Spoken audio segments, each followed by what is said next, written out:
Kalau ada cowok gak ngerti agama, gak mau kenal dengan Allah, mendekati kamu, kamu tolak. Bagaimana? Allah saja ditinggalkan, apalagi kamu. Kan jelas. Kalau cari suami, saya bilang banser, prioritaskanlah. Kenapa banser? Jelas, kiai saja dijaga, apalagi hatimu. Lah, kan kelihatan wajah-wajah banser jomblo ini. Kasihan amat, beragit-ragit ke hulu, berenang-renang ke tepian. Mantanmu sudah ke penghulu, kok kamu masih sendirian?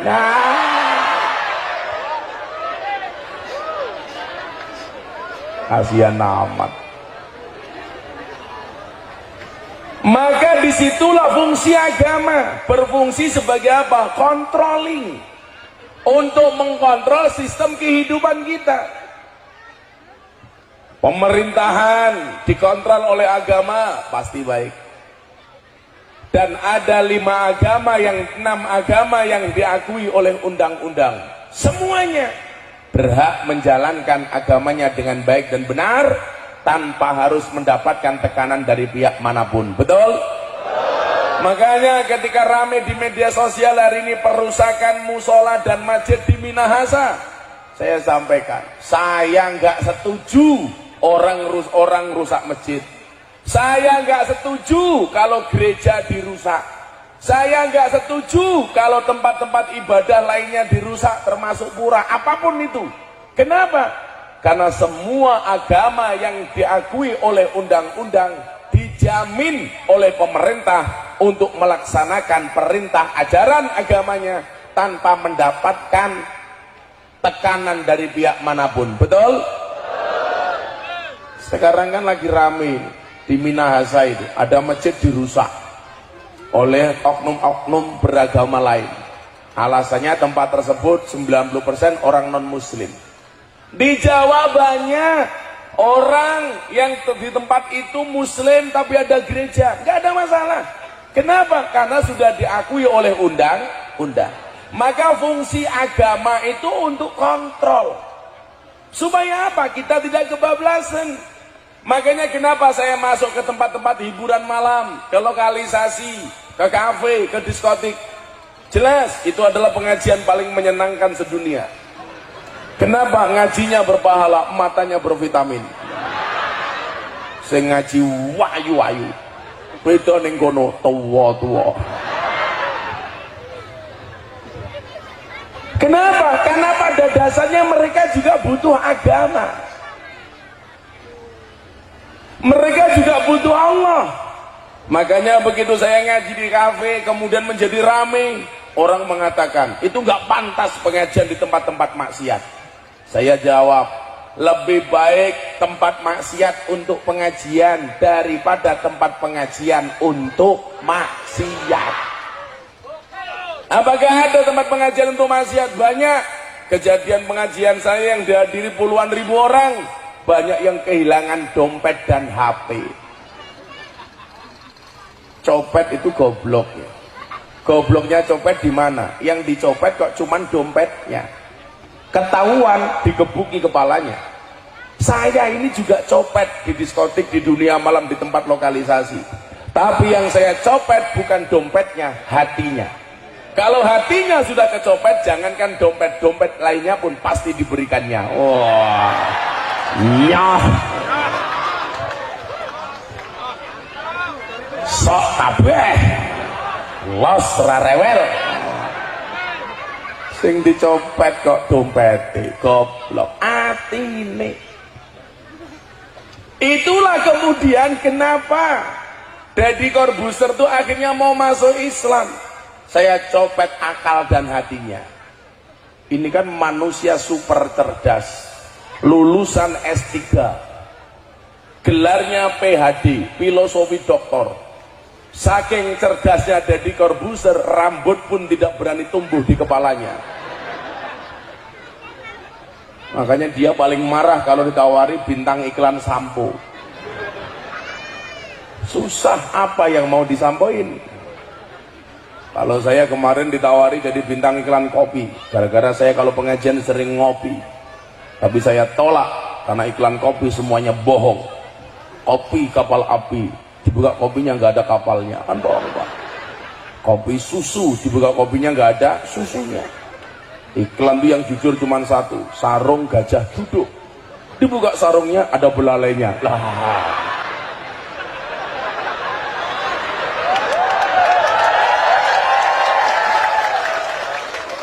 Kalau nggak percaya silakan dibuka masing-masing.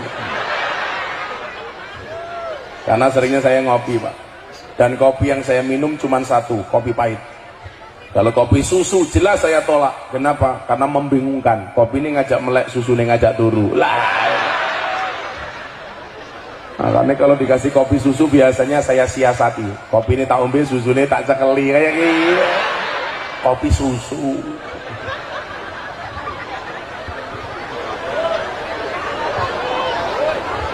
Shallu ala Nabi Muhammad. Mereka juga butuh agama sama dengan kita. Maka satu saat ketika saya pengajian di kafe, ada segerombolan orang Pak yang sok suci itu. Pengajian kita dibubarkan. Membubarkannya pun pakai teriakan takbir Allahu Akbar. Jadi Allahu Akbar untuk membubarkan pengajian saya di kafe. Kejadiannya sesaat sebelum saya datang. Begitu mbak-mbaknya sudah ngumpul, mereka siap-siap mau pengajian, tahu-tahu gerombolan ini datang. Kafenya diserang, botol dibanting dan lain sebagainya, sehingga mbak-mbak ini trauma untuk datang pengajian.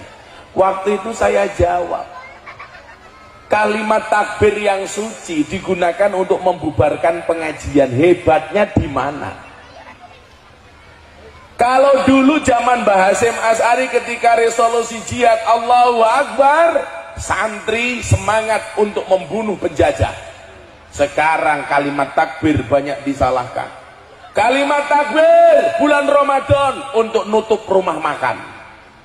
Tutup rumah makannya Allahu Akbar. Ada pengajian di kafe dibubarkan pakai kalimat takbir. Aneh, kalimat suci untuk pembubaran pengajian. Pengajian saya di Cianjur, Jawa Barat dihadiri 15.000 orang, dibubarkan dengan kalimat takbir. Takbir, Allahu Akbar. Langsung saya jawab, Sami Allahu liman hamidah. Supirku melu jawab, Rabbana walakal hamd. Malah kaya wong sholat. Akhirnya waktu itu sama wartawan saya bilang, kenapa Gus Miftah tetap ngeyel pengajian di tempat seperti itu? Karena pada dasarnya mereka juga butuh Allah. Kita itu sering menjadi hakim bagi kesalahan orang lain dan menjadi jaksa bagi kesalahan kita. Kalau ada orang berbuat salah, kita vonis. Tetapi kalau kita berbuat salah, kita bela. Hakim bagi kesalahan orang lain dan jaksa bagi kesalahan kita sendiri. Maka saya sampaikan, apakah mereka tidak butuh Allah? Butuh. Makanya kenapa saya sering ngopeni anak-anak pemabuk, lokalisasi, mbak-mbak PSK, WTS, lonte, begenggek, telembok. Karena mereka juga butuh Allah. Saya ngopeni para pemabuk, anak-anak yang disingkirkan oleh masyarakat gara-gara punya tato, gara-gara telinganya ditindik. Santri saya banyak Pak yang tatoan. Telinganya ditindik, ada yang mur, baut, mangkok, pelek, linggis, tiang listrik, masuk semua. Badan-badan yang ditato, kayak kemarin saya di Surabaya, bekas Joli, lokalisasi terbesar se-Asia Tenggara, yang sekarang sudah tutup. Saya gunakan pengajian puluhan ribu orang, preman-preman, mantan germo, balola, barisan lonte lanang, semuanya di depan panggung, mas-masnya bertato. Ada orang yang badannya gede, perutnya gemuk, gendut, saya buka tato beduk Pak. Perutnya ditato beduk. Saya tanya, itu tato apa Mas? Tato beduk Kiai. Kenapa perut kamu tato beduk? Saya cinta dengan NU Kiai. Wow, preman itu. Saya tanya, itu tato beduk perut kamu? Iya. Duduk endi? Ini sore Kiai. Tak boleh rapat.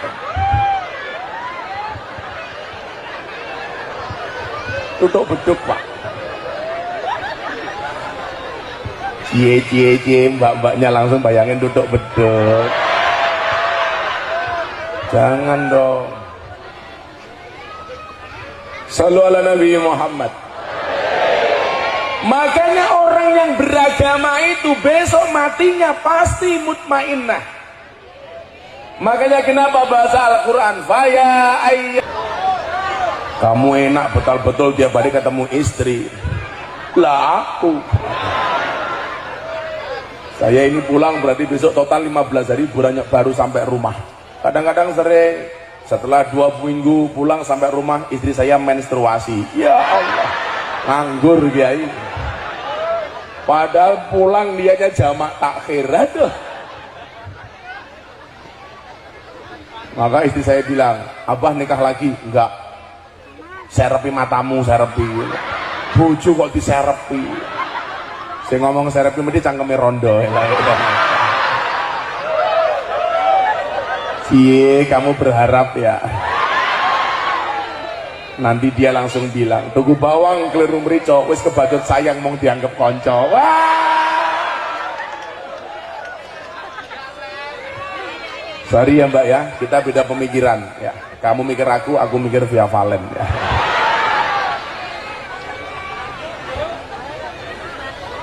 Ya rondo tua, ya kan gak mungkin aku nikah dengan janda tua. Kalau aku menikah dengan janda tua kan aku bisa mati duluan. Kan aku bisa keracunan. Keracunan apa? Susu kadaluarsa.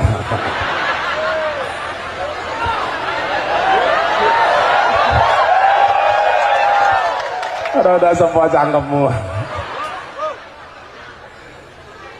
Saya tidak akan menikah lagi karena saya punya prinsip, lelaki yang hebat bukan lelaki yang mencintai banyak wanita, tetapi mencintai satu wanita dengan banyak cara. Oh, ngono Pak Polisi, rungane kupinge.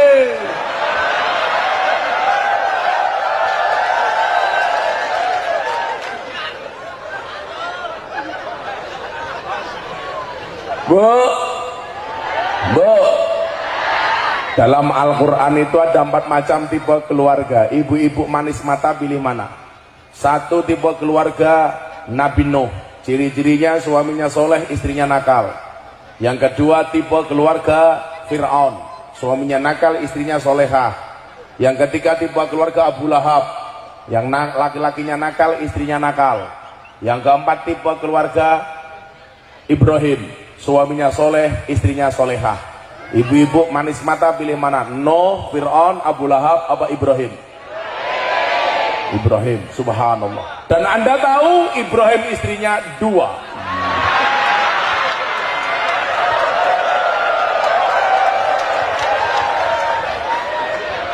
Modar kayak ya.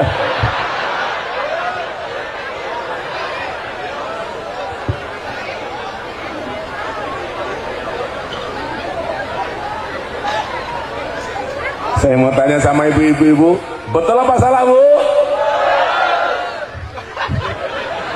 Kalau ibu-ibu pasti bilangnya salah. Itulah cowok, selalu salah di mata cewek. Shallu ala Nabi Muhammad. Orang yang punya agama, maka hidupnya akan teratur.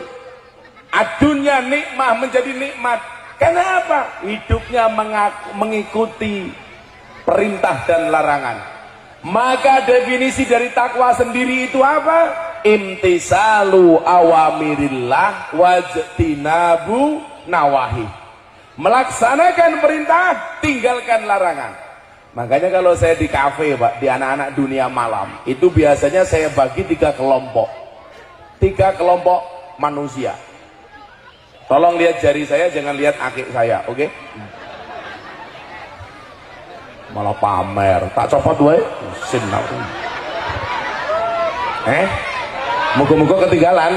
Oh, tak nggo meneh. Oh, pengajian amplop ora jelas kelangan akeh.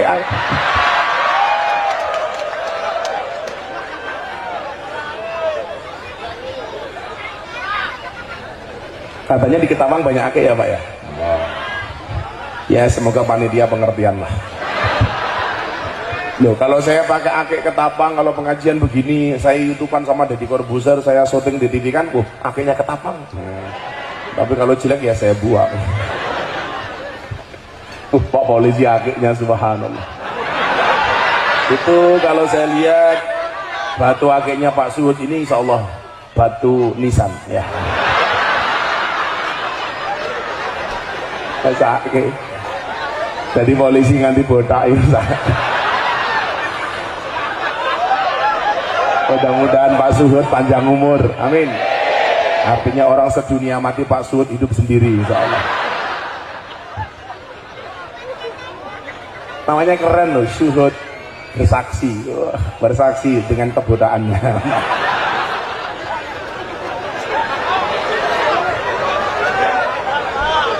Itu Suhud. Jadi kalau di kafe saya ketemu anak-anak dunia malam itu, supaya mereka mau ngaji Pak, saya bagi 3 kelompok manusia. Yang pertama, orang yang melaksanakan perintah, meninggalkan larangan. Ini paling ideal, perintah agama. Perintahnya dilaksanakan. Sholat, sholat. Suruh puasa, puasa. Bayar zakat, bayar. Punya uang, naik haji. Ini idealnya. Perintah laksanakan, larangan tinggalkan. Haji, berangkat. Puasa, lakukan. Maksiat, tinggalkan. Ini paling ideal. Imtisalu awamirillah wajidinabu nawahi. Laksanakan perintah, tinggalkan larangan. Kalau kamu tidak bisa ini, biasanya kebanyakan nomor 2. Perintah dilaksanakan, maksiat juga dilaksanakan. Ini namanya amar ma'ruf nyambi mungkar. Kalau yang pertama tadi amar ma'ruf nahi mungkar. Kalau yang kedua ini amar ma'ruf nyambi mungkar. Contohnya kiai pengajian nggak ada kipas angin. Lah ini amar ma'ruf nyambi mungkar. Pengajiannya ini ma'ruf, kipas anginnya nggak ada, itu mungkar ya.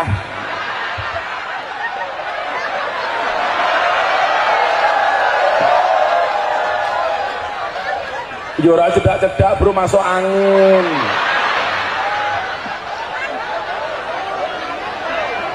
Lah pas ngono nyentor rai kan, raiku iso stroke. Oh ternyata kalau ngaji di manis mata itu apa-apa harus nembung ya. Kalau nggak nembung nggak pura-pura nggak tahu. Jangan-jangan amplop juga harus nembung. Oh kalau saya pengajar nggak pernah mikir amplop, nggak pernah mikir isinya. Kenapa? Karena saya yakin yang mikir panitia. Kalau saya ikut-ikutan mikir malah dikira panitia. Mendingan saya nggak mikir. Dikasih saya terima, nggak dikasih langsung lapor Pak Polisi.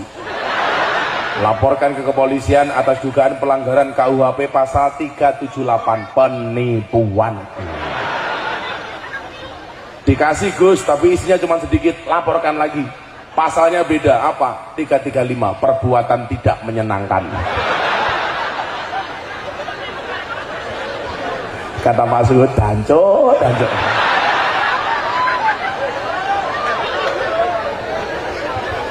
Sing kono serius ngaji niki mangan.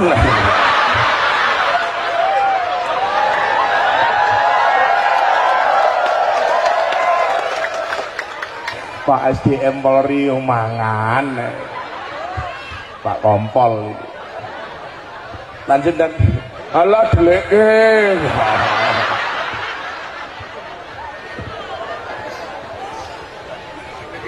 Saya itu seneng ngelandelok kanca-kanca polisi ngaji. Maka di mana-mana tak ajak ngaji teman-teman polisi itu. Saya punya program TNI Polri Ansor Banser. Apa? Pengajian kebangsaan untuk deradikalisasi.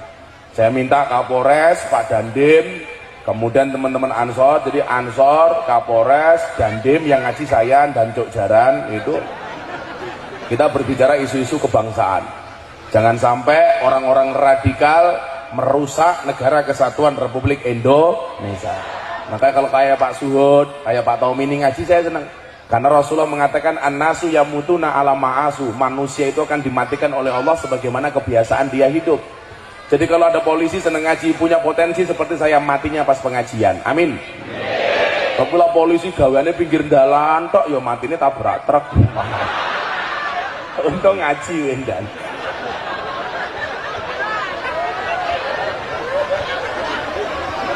Jadi ini maksud, waduh salah milih kiai. Ya lucu meneh. Wong ngaji dikai badokan mangane keprimen.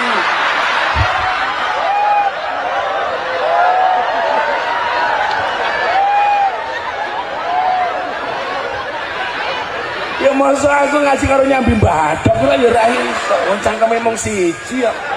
Sing bener kuwi malah aku ngaji Pak Tommy badok wis bener ya.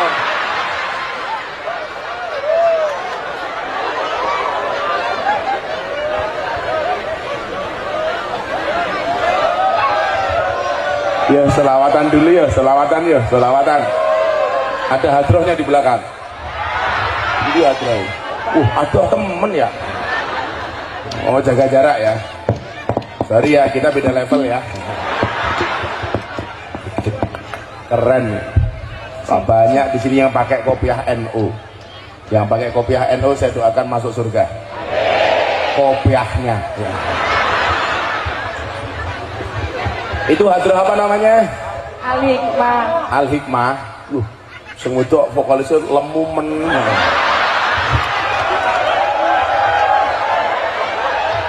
Gak apa-apa mbak, kalau kamu dibilang gemuk kamu jawab rapopo aku lemu mergo mangan sego daripada awakmu guru gaweane mangan konco lah. Salu ala Nabi Muhammad. Wah selalu degane kopong men lagi kira nang sini. Oh dengan Kalimantan. Oh dengan Kalimantan ini batoke kandel. Oh lah batoke kandel itu degan apa kambil? Gila tak ombe silitku mesti kereminen. Ayo kalau selawat minta lagu baru apa lagu lama? Belum jadi. Ayo jalan lagu apa? Ambiar, loro hati, loro hati. Katanya nomor janji, ditinggal rabi, kecantol cawat. Pamer bojo cidra kowe kabeh mau jaluk iki ngundang Gus Miftah apa Didi Kempot. Yes lagune jomblo wae ditinggal rabi versi sholawat. Kamu jomblo ya? Sejomblo-jomblonya kalian saya doakan segera berakhir amin. Dimana berakhirnya kalau tidak di pelaminan minimal di pemakaman insyaallah. Pak Tommy ayo makan lagi gak apa-apa, santai aja, santai aja.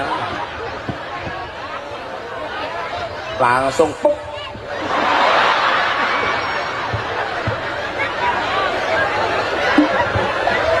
Jos Pak Tommy cangkeme los ora rewel.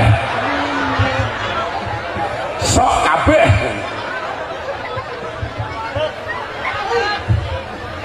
Ngersake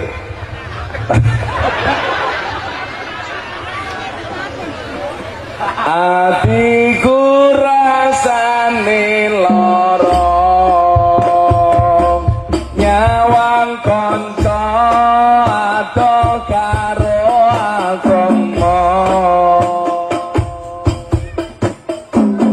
randuwe tata krama Qurane ra diwaca salate ya ditinggalno.